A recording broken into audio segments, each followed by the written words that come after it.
Hello Repony, my name is Hawk Nightwing, the most unapologetic defender of G5 you'll ever meet. And for my second and possibly final G5 theory, I want to talk about Izzy Moonbow, and how she might have been the true protagonist of this entire second season entire tale. I haven't done too many G5 theories on this channel, mainly because I'm more of an analyst than a theorist, and plus, Dree's already had that position. But I did release one about 8 months ago, which has aged real badly ever since No Place Like Home came out. RIP my headcanon for Alora's backstory, he will be missed. However, now that G5 is officially over with Thursday's episode, I figured I might as well release one more theory because, well, what's the show gonna do? Contradict me again? There is no next episode. I could call this canon if I wanted to. Nah, but in all seriousness though, this one has intrigued me for a long time, mainly due to the Alora arc as a whole.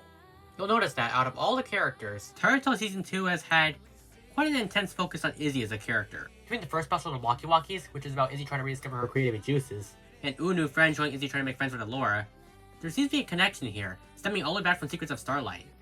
And what is that connection, you might be asking? Well, I'm here to say that Izzy Moonbow might have been the true protagonist of G5's second arc all along. That's right, the main character was not Sunny or even Misty, it was Izzy. It took me this long to realize it, but I finally see the light. All hail third best pony, the most unsung hero of them all, and the true main character. To prove this, we need to first take a look at how Secrets of Starlight ended and the significance of it. In that special, Izzy established a friendship with Violet Frost, which eventually led to the former giving her the Nova Charm, and trusting her to take care of it. That way she could always find a way back to Starlight Ridge if she wanted to. So since Izzy has a literal Deus Ex magic in her hooves, that automatically puts her in a very interesting position, where she carries an important part of the main plot. Why would this scene be here if not to set up something important to happen with Izzy down the line? Why was her creativity the thing that saved the day in the end, and communicated the main lesson of starting afresh with a clean slate, free from the trappings of old? Why else would Izzy, a known optimist with a balanced imagination, be put in this position? Unless the scene was building towards something much bigger. She has a Nova Charm with her until the Walkie Walkies, which is again, an episode focused on her. And again, near the end of that special, something intriguing happens with the Nova Charm that involves Izzy in an important capacity. Once she lets her magic run wild, the Nova Charm begins to glow and unleash her imagination onto the ruined board trot, rapidly restoring it in her image.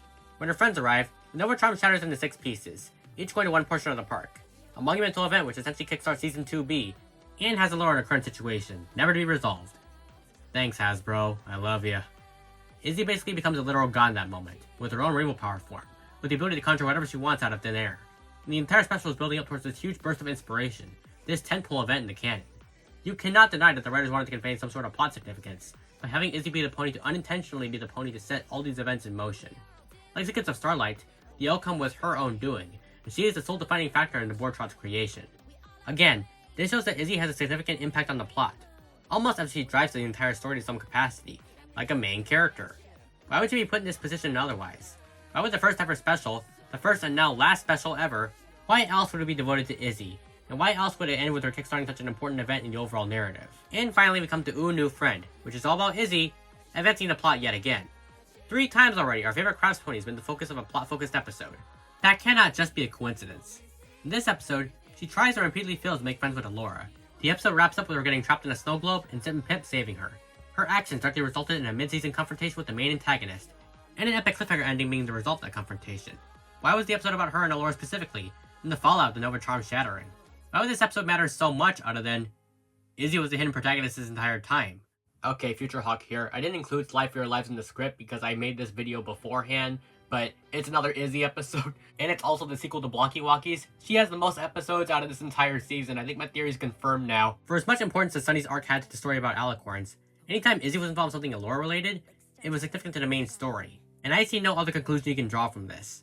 And the best part, it's 100% canon because there's no explanation. It's cool to see how Izzy was subtly built up over making Mark to the point where she had this important of a role in Naruto Season 2. A role that directly affects the plot. Izzy of all characters. And haters say that later G5 installments downgraded her. I say the season only added to her relevance. While it's a shame that things had to end this way, I am glad my girl got the justice she deserved at the end. She absolutely deserved this glow up. And well, that's the theory. Kind of a short one, but considering how everything was so self-explanatory, I really didn't need to explain all that much. I just point out the events and explain how they all tied together.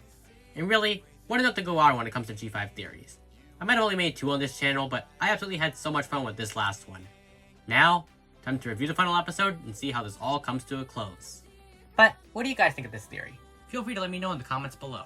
If you are new here and you want to see more, then feel free to drop a like on this video and subscribe to the channel to be updated on future content. We analysts appear to be a dying breed in the community, as mindless hate videos are all the rage. So your contributions make a huge difference in helping me grow. Until next time, this is Hawk Nightwing signing out. Hoof to heart.